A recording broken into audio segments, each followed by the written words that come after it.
Hey, thanks so much for finding the video. Do us a favor. If you haven't done so yet, please subscribe. Be sure to leave your comment. We love to interact. Enjoy the video.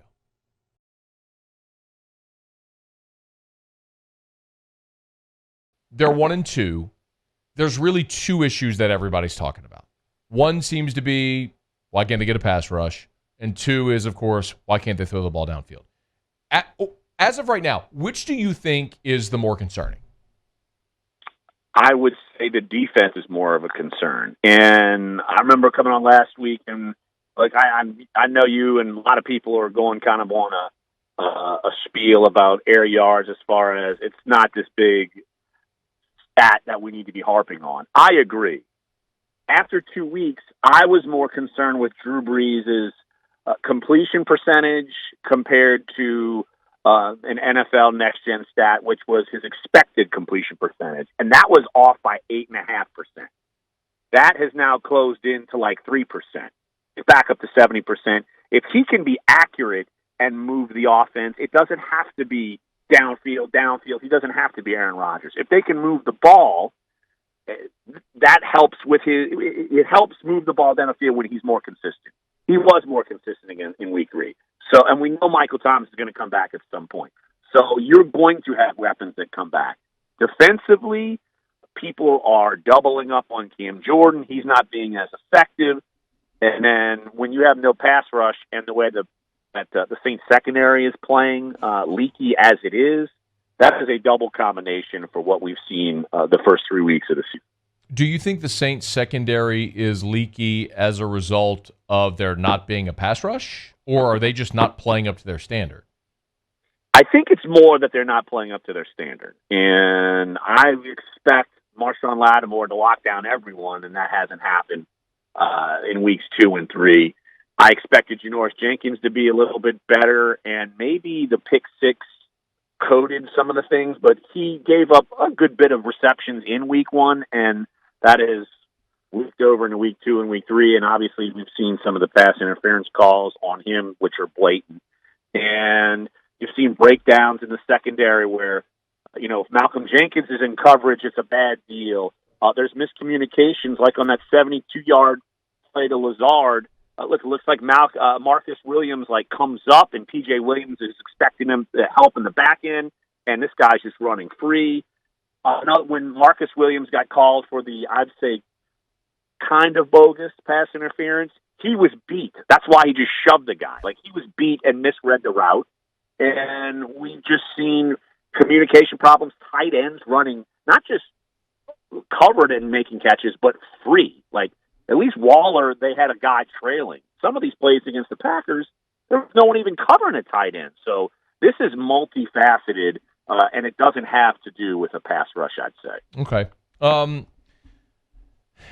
Part of the reason I'm not in full-on panic mode, and I know this is something else that everyone's talking about right now, is the fact that we've seen this team start slow, each of the last 3 years.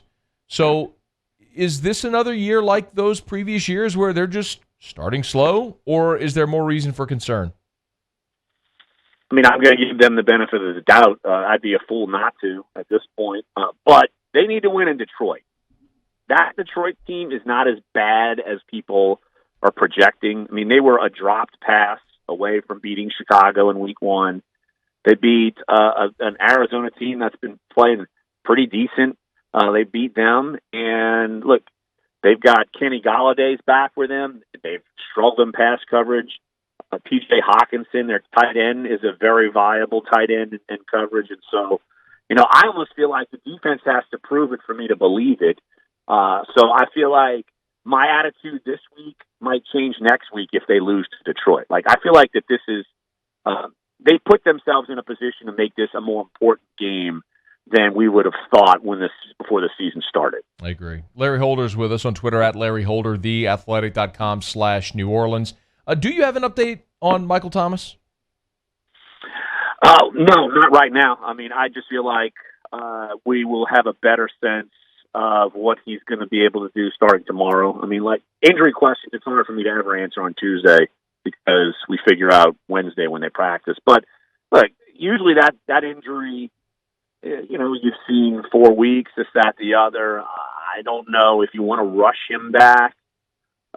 So it's hard to see because, look, we saw Teron Armstead come back last year on this injury after missing 1 week, but it hampered him. And that's a lineman. You can't have your star wide receiver running around on a bum ankle. I mean, that's just not to be able to get it done. But I do feel like, and we talk about things opening up for anyone else other than Alvin Kamara. Look, when Michael Thomas comes back, I do expect this offense to be more of what we are accustomed to seeing as opposed to being so reliant on Kamara and just hoping anyone outside of him can give you anything. So I know we'll get an injury update on Thomas, but do you know if he's doing anything? Has he been at practice at all, getting any work in? Well, the times when you go to practice, he really hasn't been. So, but you have no idea. I mean, practice availability is like 20 minutes. And just full disclaimer, Catherine Terrell goes to practice and I don't. So, okay. Yeah, but from the reporting that she does and then the reporters do, like when you're there, he's not. So he could easily be doing stuff that we don't know. Okay. What about, so this is, I guess, a two-pronged question with both Thomas and Davenport. If you're expecting him to miss more than 3 weeks, why aren't they going to IR? That's a good question that I don't have the answer to because he should have. I mean, at this point, he should have. Why wouldn't he have? And so, I mean, you're eating up a roster spot. Is it a big deal?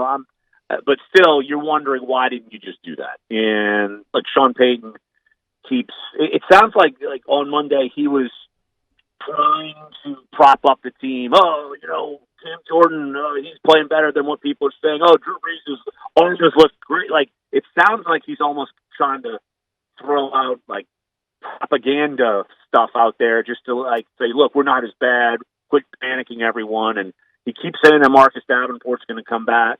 The fact that he was at least doing something last week is a plus. And so maybe he comes back this week. And, I'm wondering what that rotation is going to look like because look, Trey Hendricks has been pretty good these first 3 weeks. And so how much do you want to take him off the field?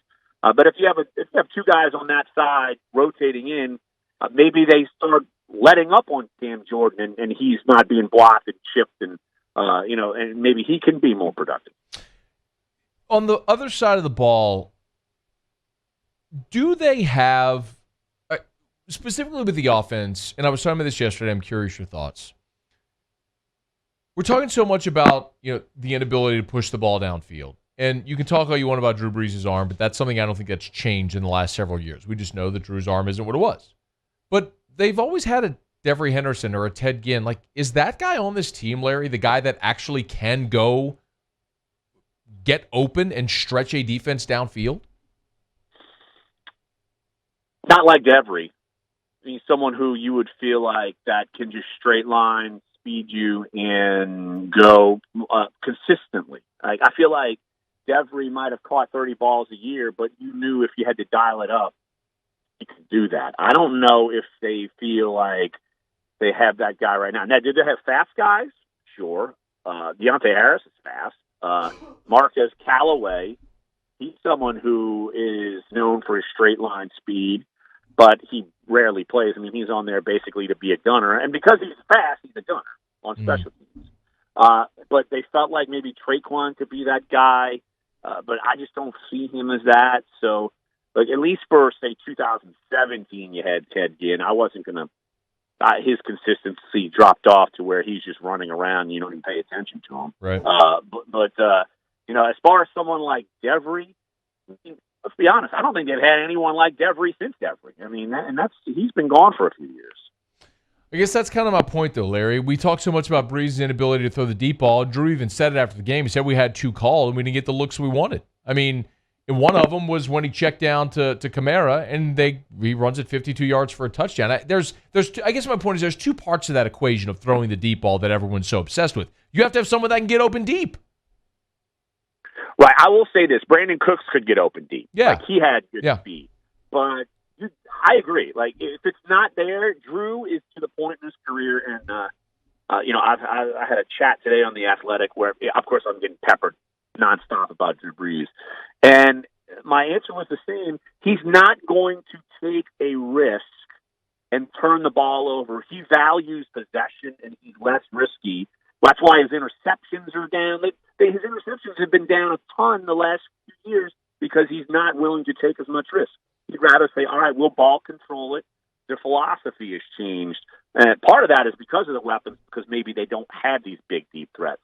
Back in 2016, when you had Mike Thomas, Willie Snead, and Brandon Cooks, you might have taken more chances downfield. As that's diminished, the strategy has changed. And so, he values being safer than being risky. Like the one pick he threw this year was just he didn't see a guy and he hit him right in the chest. But other than that, he is not going to take a risk unless he feels like it's more of the calculated risk is more in favor of them as opposed to being super risky. That's what we've seen the last 3 years. So it's just, I just think people are so attached to this arm strength thing that it just blinds them to some of the strategy that they're trying to do.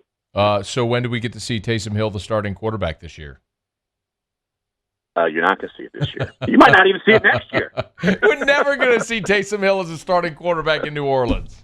All right. Look, it's easy in hindsight to say this, but should they have been running the Taysom Hill package after the fourth down stop? Probably not. Look who's been running the wall well. Not Taysom this year. I know. It's been Kamara and Murray. Obviously, yeah. If he just gets tackled for a loss, we're not making a deal out of it. So it's just a bad spot for a bad fumble, to be honest. He's on Twitter at Larry Holder, theathletic.com/New Orleans. He joins us on Tuesdays. We appreciate the visit as always.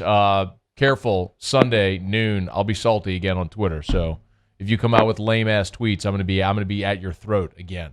Get ready. Hey, thanks so much for watching. Please leave your comments. I love to interact. And be sure to hit the red subscribe button below.